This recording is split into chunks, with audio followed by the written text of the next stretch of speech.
That's it. Let's all face the flag. Hand over your heart. On the count of 3, repeat after me. 1, 2, 3. I pledge allegiance to the flag of the United States of America and to the republic for which it stands, one nation, under God, indivisible, with liberty and justice for all. All right, guys. Let's get attention. Ready? Everybody else, jump. You don't have to jump. Make a picture though. Hello.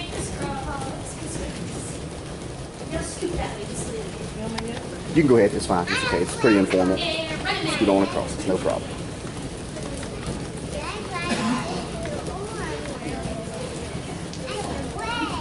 And stop! Everybody run that direction. Go!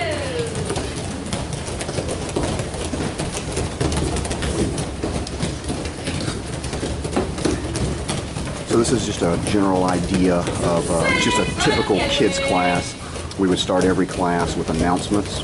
We do the Pledge of Allegiance, we bow in, and then there's a combined warm-up period. All kids participate. If we had a brand new kid, first couple of classes, I would assign an assistant instructor to kind of shadow that child, to kind of really keep a good close watch on them, be sure that they understand the exercise, be sure that they know what's going on, particularly when they're doing their sitting back falls and standing back falls. If you'll notice, my instructors are kind of fanning out around the mat, kind of on different corners of the mat.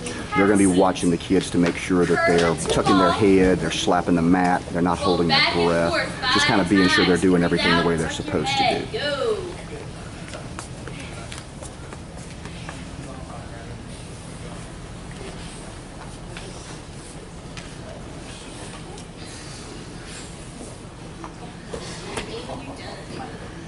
All right, we're going to rotate our heads, stretch our neck a little bit.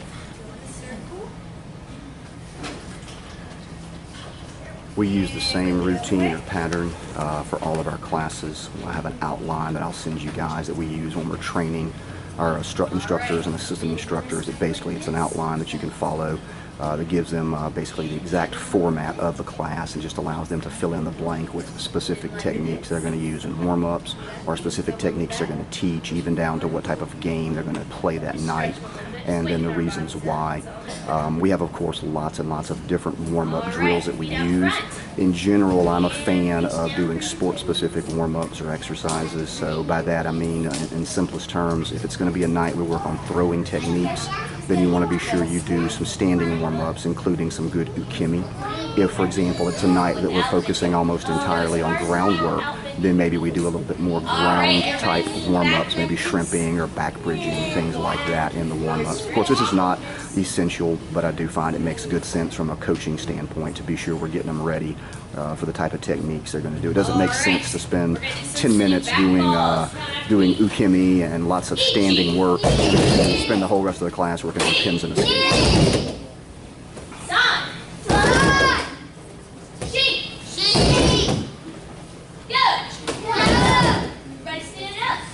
We have the kids repeat the counting in Japanese 1 through 10. It is a requirement for promotion by the time they test for yellow belt to be able to count to 10 in Japanese. This is a way to help reinforce the counting. Also, if the kid is counting out loud, then that means they are exhaling. We know they are not holding their breath, and that's one of the biggest things with beginners. They want to hold their breath when they do falls or when they get thrown, and then they get the wind knocked out of them, and it really, really scares them. So. Unfamiliar with rockets? Who can show me one? Show us what a rocket looks like, remember? Except, I want you to go as high as you can. Try to touch the ceiling, because if you touch the ceiling, you get your next belt. That's right. So, everybody down. I can't touch the ceiling. I tried last class. It's pretty hard. Ready? Ichi. Ichi. Ni. Ni. San. San. Shi. Shi. Go. Go. All right. 1, 2, 3. She's a line, she's a line, he's a line, he's a line. Find a spot behind those 4 people. 1,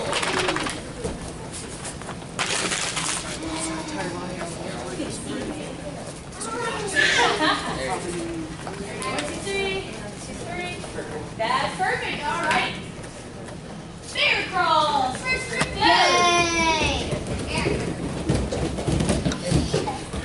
It's important to keep the warm-ups fun for the kids. They're kids, so they don't need to do 100 push-ups and 100 sit-ups necessarily. We just want them to have a good time, want to get their heart rates up, want to get their muscles loosened up. Of course, we're trying to build some cardio, build some strength, build some flexibility, ground movement skills, balance, all of those things that they need in any martial art. So a lot of times we do what we call zoo laps or animal laps. Like in this case, we'll call out different animals and the kids move or run or hop or crawl like that animal. Like a lawnmower. All right. We are going to work on our foot sweeps. All right, I will show you. So, you have these cones here, right? What I want you to do is I want you to foot sweep them down the mat. What is a foot sweep? This is a little boot. I don't want you guys to kick it as hard as you can. That's not the point. We're not trying to get it over there as fast as we can or kick it as far as we can. I want you to use control, okay? So, turn your foot. I want you to drag your pinky toe. I want to see the bottom of your foot, okay? And boop it down the mat. I want you to boop it there, boop it back, and then hop back in line, okay? First 4, go. Good, good. Very nice. A lot of control, you guys are doing good. Once you get the cone back in your line, you go ahead and go. You don't have to wait for me. Mr. Matthew? Matthew, would you scoot one way or the other for me? Oh, you're fine. No big deal.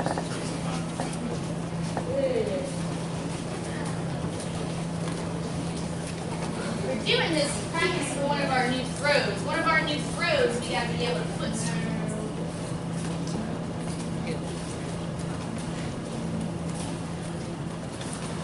So just like you probably heard Sensei Caitlin say, we're doing this drill tonight because one of the throws this semester, it's a brand new semester that we're starting, one of the throws is Dayashi Harai.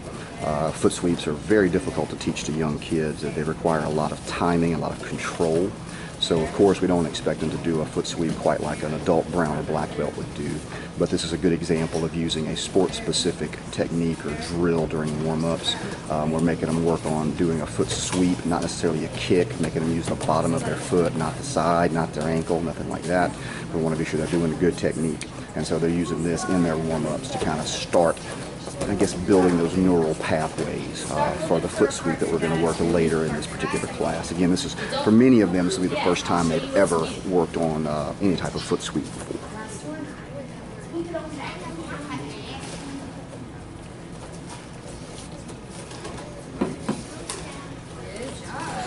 That was really good, guys. Really good.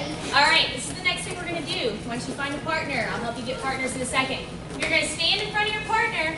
Now, at first, I want you to go really slow, okay? But we're going to work on our foot fives. So it looks like this. You can start slow. Hop, hop, and then maybe get a little faster. And eventually, you want to be able to do it like that. It's hard to stop once you get started. I didn't know how to stop. I was stuck. So, find a partner close to your size. Find a piece of mat, and I'll tell you when to go. Yep, let's go.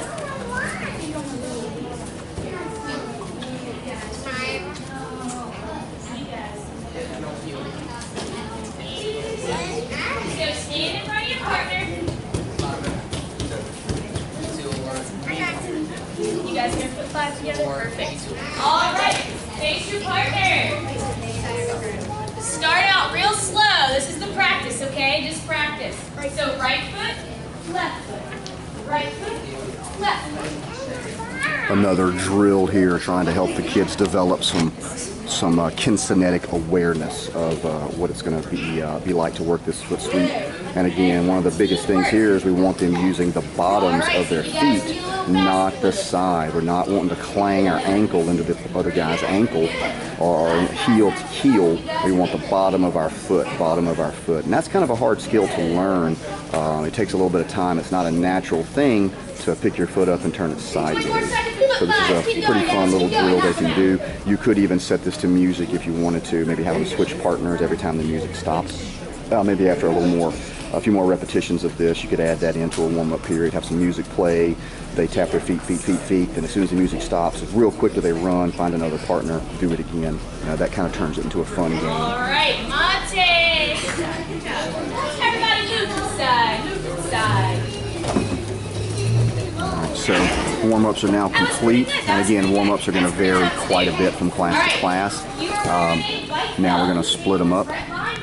So what we do is any white belts in the class after warm-ups, they're going to move to one end of the mat. If necessary, then we will select a more advanced student to go down and be their partner, and then we will have a coach or an instructor that will be assigned to work with that white belt. Our white belts have specific material they work on, as you guys know from the material that I sent you.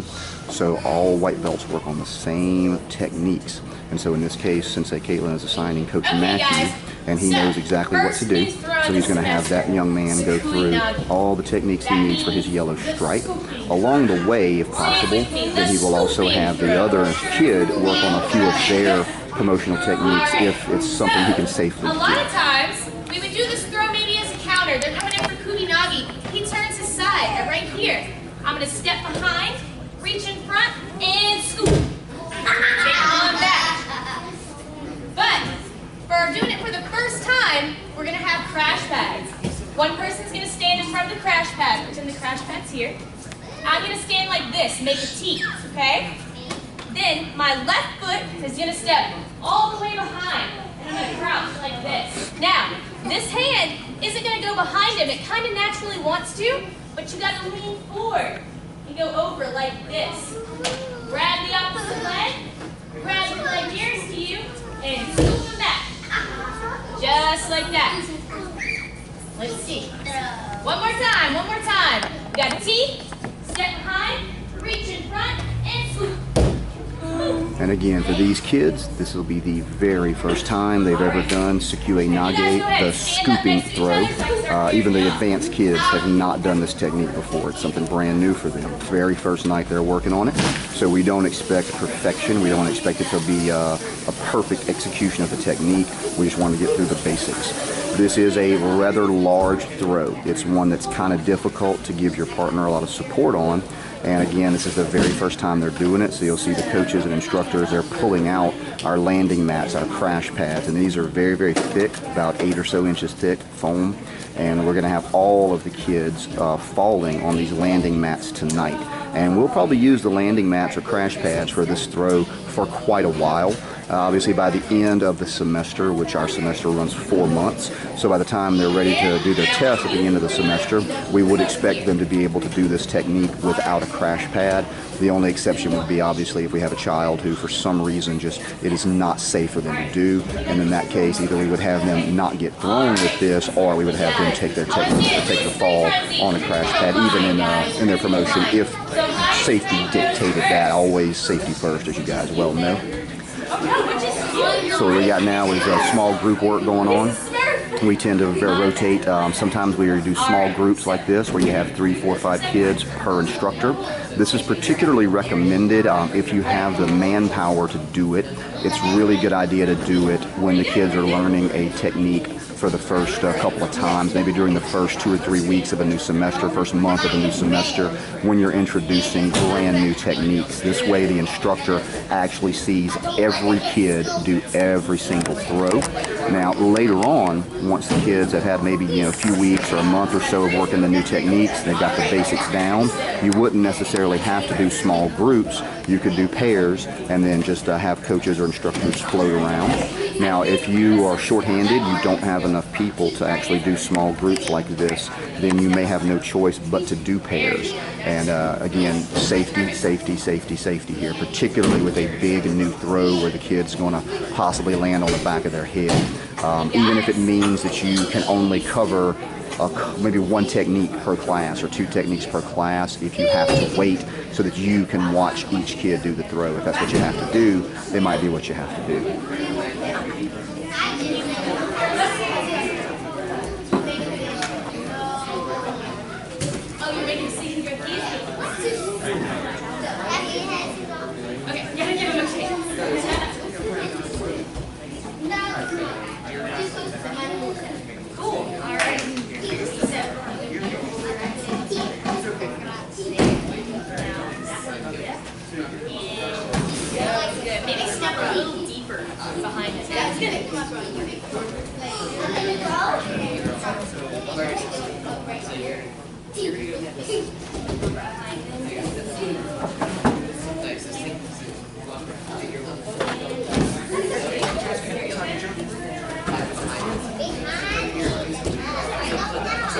It's like this. You're going to use your left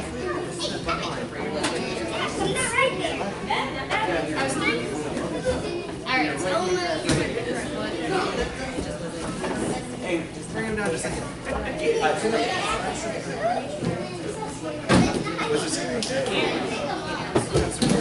Good. Grab a little bit, like grab by his knees. That was so good. Worked. Now use your left hand.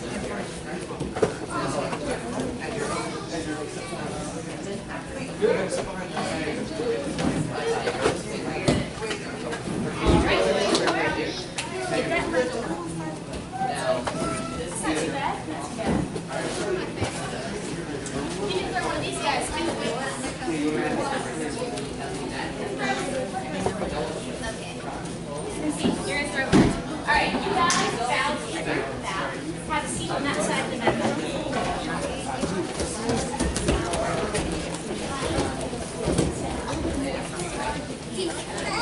Yeah, I know it's hard. That one goes in. Yeah, that's how y'all do it. Now scoop her up. That was pretty good. Not bad at all. Not bad at all. How about you got it?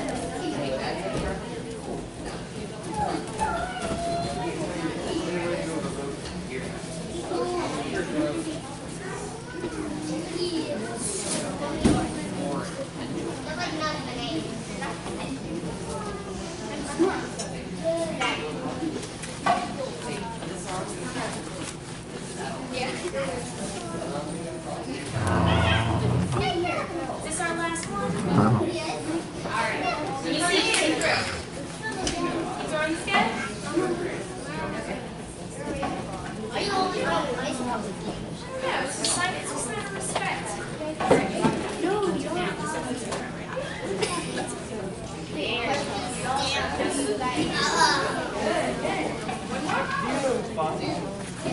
Last one, last one.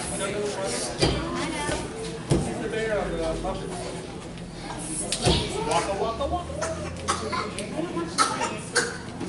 Excellent. Harry Potter.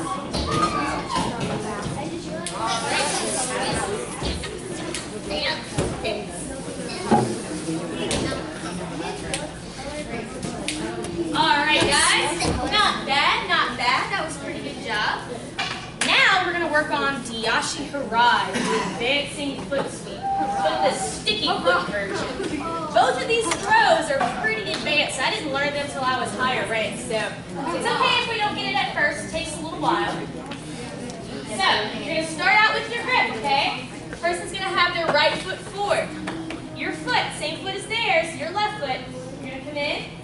You're going to turn your foot like we did earlier. I want your pinky toe to drag the mat. At the same time, make sure your hands are doing a steering wheel motion. You want to turn them. So it's going to look like this. Just like that. See it a little slower. What you got to do, you got to grab that foot, but you can't just stop there, okay? You got to push. You got to pick their foot up. You got to use your toes like fingers, like monkey toes. Grab their foot, pick it up, okay? Any questions? Yes? Sit up, Andrew. Sit up. Sit hands up. They end up doing it. That would be pretty impressive. I don't think my throw is going to be that strong that they're going to do a 360. But we'll see. No. We're going to use the crash pad? We don't need the crash pad for this one. It's pretty easy going. Pretty easy going. So, get back in your groups for me. We don't have crash pads. Go in the same area where you crash pad.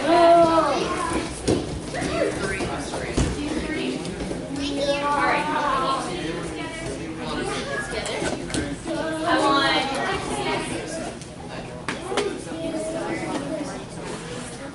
We only have here. All right. So you guys, wait. Who's gonna go first? Make sure you're paying attention, okay? Don't run around. All right. 3 times each, guys. Go for it. I'm gonna come by and make sure everybody's. All right, guys. So again, this is a brand new throw for these kids.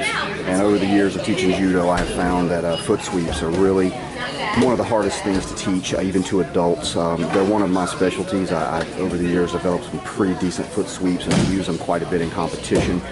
But they're tough. You know, we used to teach them, I think, at around orange belt, or maybe yellow belt in our adult class, and now we've even moved them back a little further just because they're very, very difficult to teach.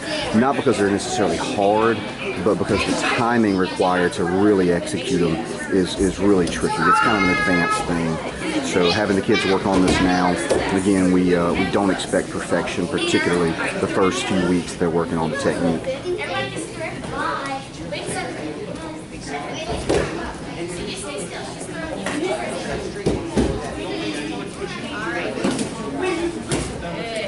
Now on the very far end you can see Coach Matthew, and he's using one of our little junior grappling dummies. We call this guy Ron Dory, and he's actually a freestanding throwing dummy we got from Century Martial Arts. He has his own little gi top that he wears. The kids can work on throwing him, and if they happen to throw him wrong or land on him, he's not going to get hurt or injured or anything like that. So it's a good technique, or a good little tool to use, particularly with beginners or with white belts.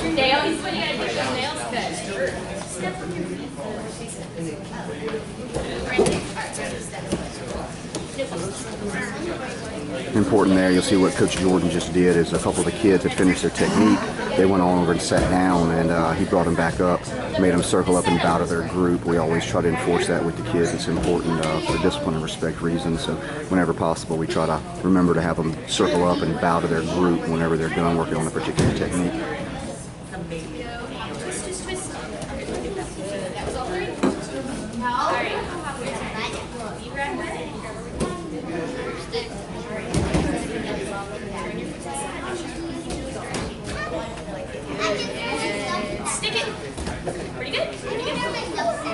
Yeah, I know. Ailey did.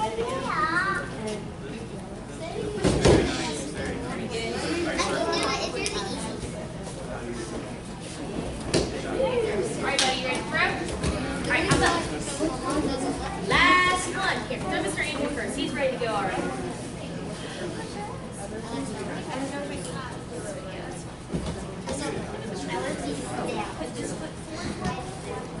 Alright, and push through, push through, push through. You can't plant that foot, you gotta use it and push the whole way through.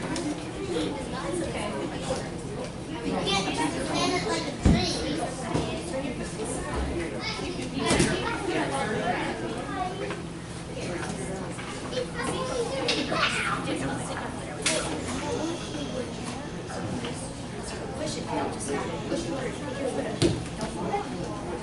There, just like that. You guys keep your back. All right, feel free to all the way. You should have sit up, Andrew. Okay. He said sit up. So, He said sit up. so bow. Have a seat right there, right? Pretty good, guys. All right. Coach Matt, we're about ready to round on. So.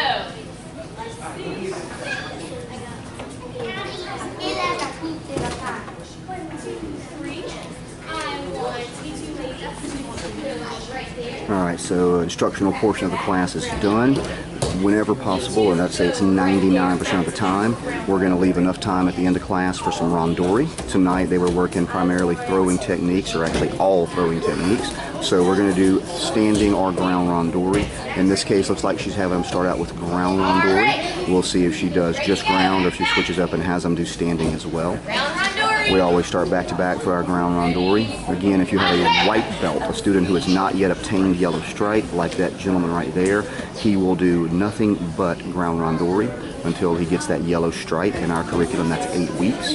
And then he will start doing what we call trading throw randori, meaning one person will throw and then the other person will throw. And we'll be sure he's with someone who will take good care of him as we slowly ease him into randori. Like I said in a previous video for you guys, one of the biggest reasons kids quit judo, and honestly adults as well, is they get pushed out there into big throwing techniques or into hardcore standing randori way too soon, way before they're ready for it. That is the surefire way to have someone quit your judo program. It's important that you really ease them into it. A lot of judo instructors act like it's a race, man. They're in such a big hurry to get these kids ready to throw and ready to go fight in a tournament, and they end up running kids off. They end up restarting every 6 or 8 months. They're having to train new kids over again because none of the kids stick with it. They get thrown too hard way too soon.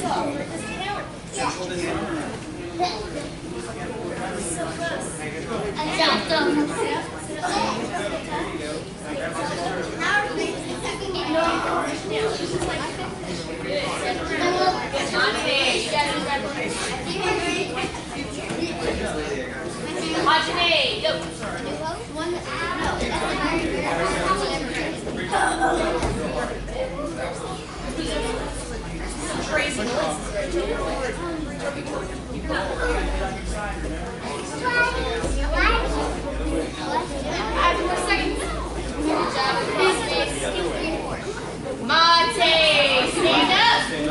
Now your partners. Move to this side of the mat. There, over there. All right. I want you two go with Coach Jordan right there. I want you two go with St. Chris right there.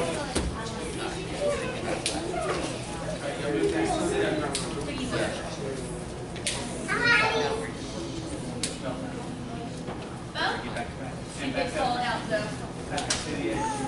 Alright, you go Coach Matthew right here back to that. You guys get your keys fixed up over there. Make sure you're sitting in Enzo on the side, okay?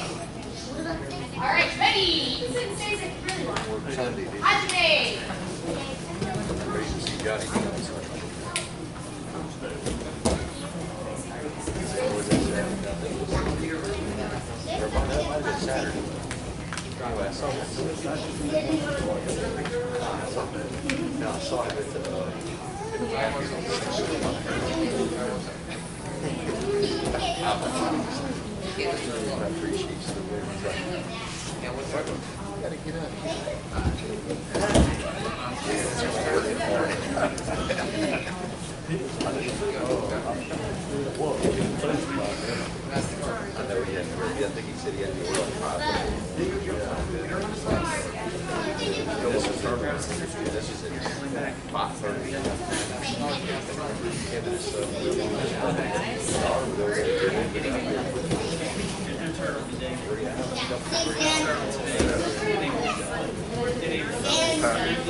Monte, stand up. Bow to your partners.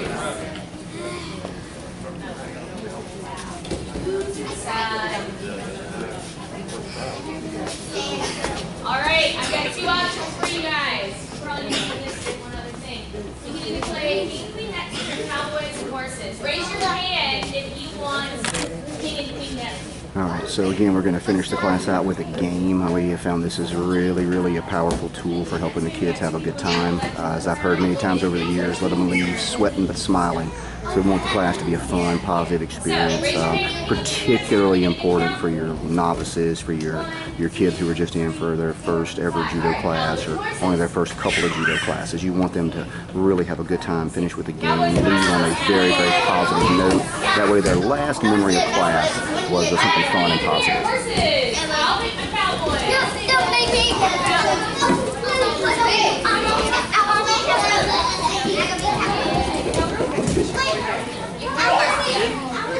You guys are all horses right now. In case somebody doesn't remember, for Cowboys and Horses, these are the Cowboys, these are the horses. The horses have to climb their hands and knees. They want to try to make it across the red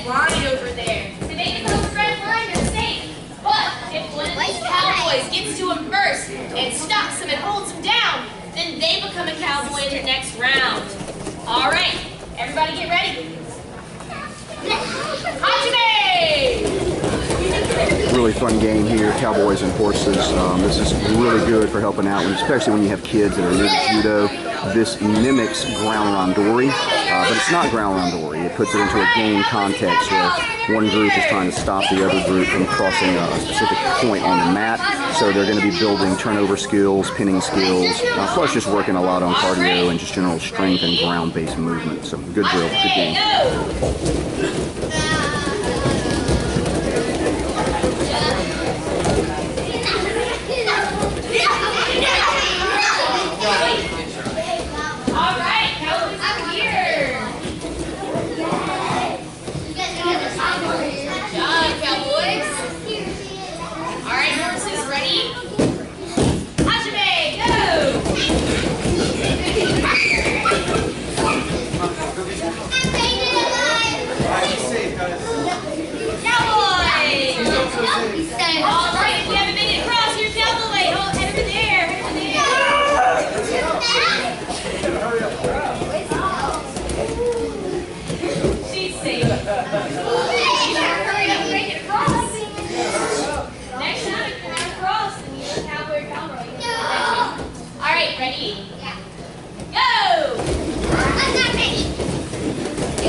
She's decided to give them a second game. They must have done a pretty good job today. They must have worked hard. We do sometimes use the games as a reward. So if you have a child who is repeatedly misbehaving, in making them sit out the game would be a real good tool to use as a punishment for them.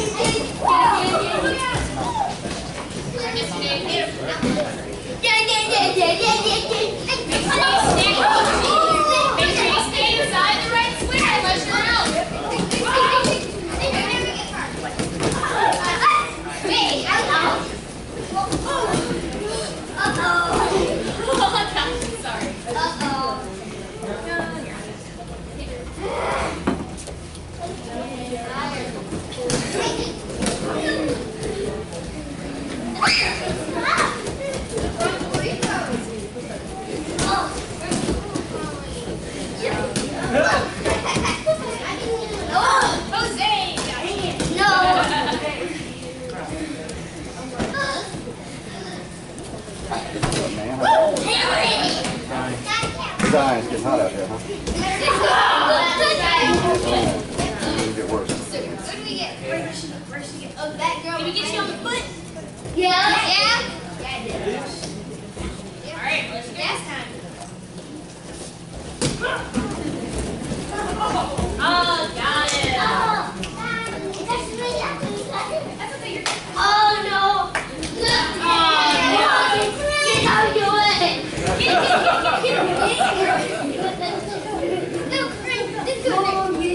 You don't do it. Get your legs. Who's the next one? Do it.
is over. We're having them line up on their stars, the designated stars. They line up by rank.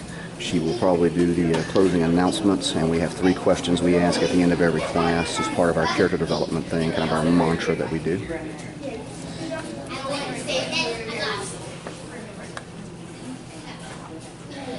All right, guys. So, announcements, tournament, May 20th. If you guys are interested, let me know.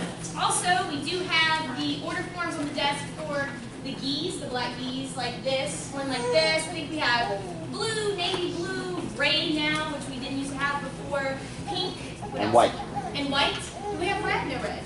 No red. Okay, all right. So that and t-shirts. We have that on the desk. How long is that going to be up for? 2 weeks, this week and next week. This week and next The week. t-shirt All right. design is this one, and we can get them in this blue, we can get them in a purple like this, or in black, and they're $25. All right, that's all we need to know.